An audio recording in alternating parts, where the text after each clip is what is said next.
Hello, everybody, and good morning. Welcome back. I apologize. My name is Michael.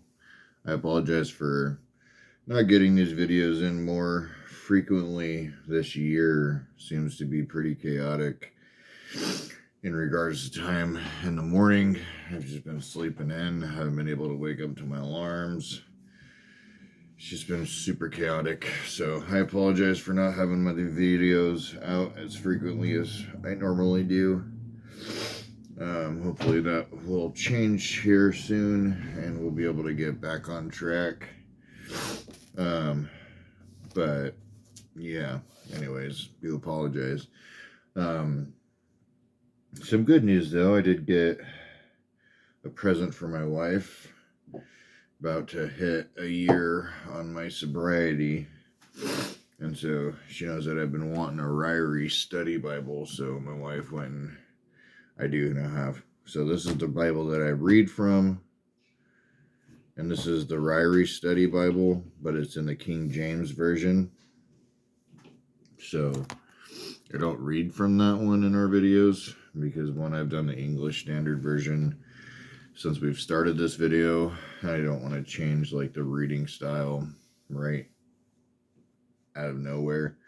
But it's got a lot of great information. So you can understand a little bit better about like how life was back in those times, the people that they're talking about, just as an example, in some of the writing notes from what we're about to read from chapter 7 of Deuteronomy. It has a listing here from verse 2 of chapter 7. And so when we go and read it, now you'll be able to have a little bit of a better understanding, as do I. But it gives an explanation for 7:2. Utterly destroy. From the Hebrew root word for devote, meaning here to devote to destruction or to exterminate. The Canaanites, the most morally corrupt people of that time and haters of God, deserve to die for their sins. And so that's just a brief explanation, giving a little bit of context information about the whole picture of what's going on. And that's just for verse 2, and then they'll give you marriage to a heathen would almost inevitably result in worshiping the heathen's gods. There's another reason why God didn't want you marrying outside of these things, because typically when you did marry outside of the custom that was then, if they had some type of heathen god, that is the god that you would be worshiping. But that's just a cool book. It's got the calendar or the year and read the Bible in a year calendar. So many different maps from ancient times. Just so much valuable information. So thank you, my beautiful wife.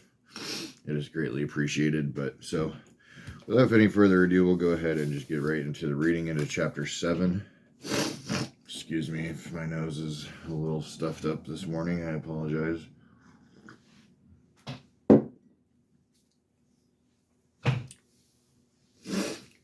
So, chapter 7, A Chosen People.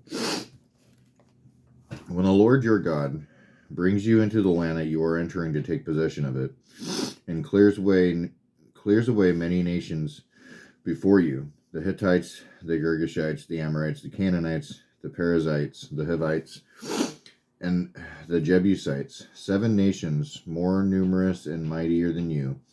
And when the Lord your God gives them over to you, and you defeat them, you must devote them to complete destruction. You shall make no covenant with them and show no mercy to them. You shall not intermarry with them, giving your daughters to their sons or taking their daughters for your sons. For they would turn away your sons from following me to serve other gods. Then the anger of the Lord would be kindled against you, and he would destroy you quickly. But thus shall you deal with them. You shall break down their altars, and dash in pieces their pillars, and chop down their Asherim, and burn their carved images with fire. So like as we were just reading, that's just till verse 5. Pillars were associates with Baal worship. And Asherim were images of Asherah, the mother of gods, including Baal. So like I said, now that we've had that kind of pretextual reading, kind of gives you a better idea of why what's being said is said. So I do recommend getting a study Bible. It just helps to understand, and a good study Bible as well. So yeah. Anyways, we'll continue on from verse 6 of chapter 7. For you are a people holy to the Lord your God. The Lord your God has chosen you to be a people for this treasured possession. Out of all the peoples who are on the face of the earth, it was not because you were more in number than any other people that the Lord set his love on you and chose you, for you were the fewest of all peoples. But it is because the Lord loves you and is keeping the oath that he swore to your fathers, that the Lord has brought you out with a mighty hand and redeemed you from the house of slavery, from the hand of Pharaoh, king of Egypt. Now, know therefore that the Lord your God is God, the faithful God, who keeps covenant and steadfast love with those who love him and keep his commandments to 1,000 generations, and repays to their face those who hate him, by destroying them. He will not be slack with one who hates him. He will repay him to his face. Excuse me. You shall therefore be careful to do the commandment and the statutes and the rules that I command you today. And because you listen to these rules and do them, the Lord your God will keep with you the covenant and the steadfast love that he swore to your fathers. He will love you, bless you, and multiply you. You will also bless the fruit of your womb, and the fruit of your ground, your grain and your wine and your oil, and increase of your herds and the young of your flock. In the land that he swore to your fathers to give you, you shall be blessed above all peoples. There shall not be a male or female barren among you or among your livestock. And the Lord will take away from you all sickness, and none of the evil diseases of Egypt which you knew will he inflict on you. But he will lay them on all who hate you. And you shall consume all the peoples that the Lord your God will give over to you. Your eyes shall not pity them, neither shall you serve their gods, for that would be a snare to you. If you say in your heart, these nations are greater than I, how can I dispossess them? And you shall not be afraid of them, but you shall remember that the Lord your God, the Lord your God did to Pharaoh and to all Egypt, the great trials that your eyes saw, and the signs and the wonders, the mighty hand and the outstretched arm by which the Lord your God brought you out. So will the Lord your God do all to the peoples of whom you are afraid. Moreover, the Lord your God will send hornets among them, until those who are left and hide themselves from you are destroyed. You shall not be in dread of them, for the Lord your God is in your midst, a great and awesome God. The Lord your God will clear away these nations before you little by little. You may not make an end of them at once, lest the wild beasts grow too numerous for you. But the Lord your God will give them over to you and throw them into great confusion until they are destroyed. And he will give their kings into your hand, and you shall make their name perish from under heaven. No one shall be able to stand against you until you have destroyed them. The carved images of their gods you shall burn with fire. You shall not covet the silver or the gold that is on them to take it for yourselves, lest you be ensnared by it. For it is an abomination to the Lord your God, and you shall not bring an abominable thing to your house and become devoted to destruction like it. You shall utterly detest and abhor it, for it is devoted to destruction. Chapter 8. Remember the Lord your God. The whole commandment that I command you today you shall be careful to do, that you may live and multiply and go in and possess the land that the Lord swore to give to your fathers. And you shall remember the whole way that the Lord your God has led you these 40 years in the wilderness, that he might humble you, testing you to know that what was in your heart, whether you would keep his commandments or not. And he humbled you and let you hunger, and fed you with manna, which you did not know, nor did your fathers know, that he might make you know that man does not live by bread alone, but man lives by every word that comes from the mouth of the Lord.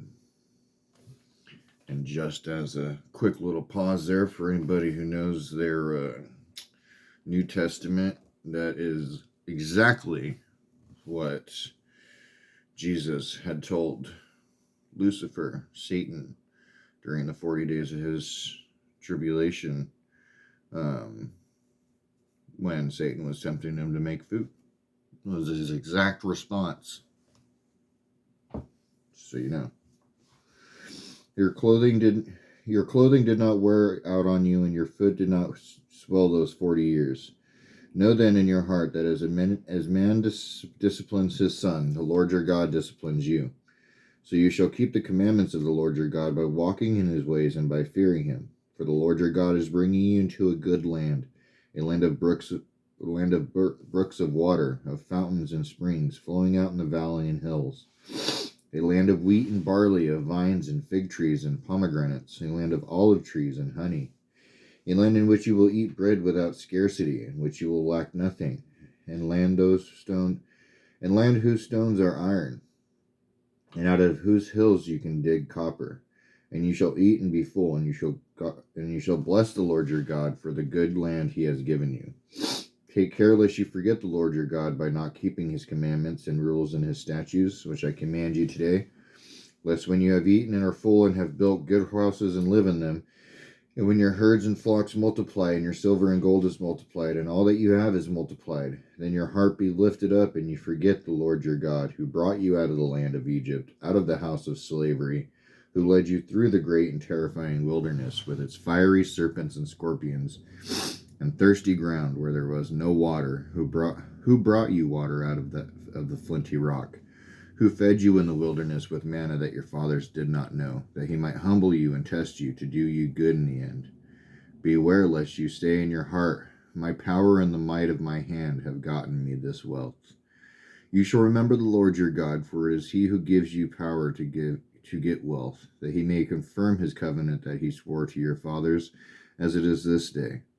And if you forget the Lord your God and go after other gods and serve them and worship them, I solemnly warn you today that you shall surely perish.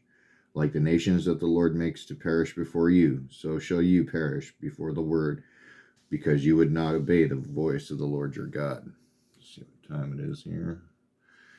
6. All right, so we'll go ahead and take a stop right there. We'll continue with chapter 9 tomorrow.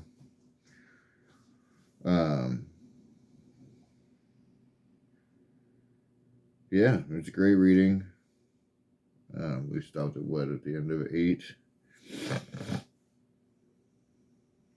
Oh, look at here. And it even, as I was saying, I didn't even notice this. One of our teaching notes, manna. See note on Exodus 16:15 is where God had been given him the manna, given to Israel as the source of all sustenance. And then Jesus quoted the latter part of this verse when tempted by the devil in Matthew 4:4. Even their clothing was adequately supplied, perhaps partially through bartering with other people and partially miraculously. So, yep, a great study. Thank you again for joining me. I hope it was great learning for you, as it is for me. Some things that I did not know, and some things that I already did know. But that's how it goes when we're reading God's Word and continuously doing so. So again, thank you very much. I hope God blesses you throughout the week. I do have to get ready for work. But I love you all. God bless you all. And I will see you next time.